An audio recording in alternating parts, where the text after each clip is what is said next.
Sperry, 1968. Hemispheric Disconnection and Unity in Conscious Awareness.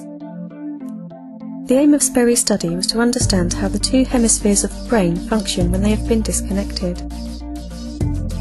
The research method was a natural experiment using 11 participants who had all undergone an operation to sever their corpus callosum due to severe epilepsy.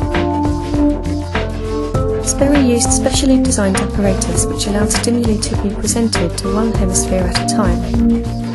Participants had one eye covered and centered their gaze on a point on a screen in front of them, as visual information was displayed to one half of the visual field for a tenth of a second. Below the screen was a space which shielded participants' hands from view, so that the information from an object placed in one hand would only be received by the corresponding brain hemisphere. There were many findings from Sperry's study which suggest that each hemisphere was operating independently.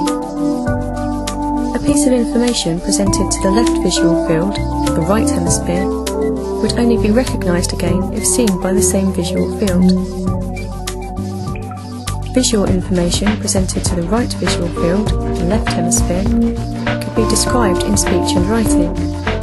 However, when the same information was shown to the left visual field, the right hemisphere, the participant claimed that they did not see anything. These findings suggest that the right hemisphere cannot speak or write. When different information was presented to each hemisphere, for example a dollar sign to the left visual field and a question mark to the right visual field, and the participant was asked to use their left hand to draw what they had seen, they would draw the figure they saw in their left visual field. When asked what they had drawn, they would say they drew the figure they saw in the right visual field. This suggests the left hand is linked to the right hemisphere and to the left visual field. It also suggests that the brain's language centres are located in the left hemisphere.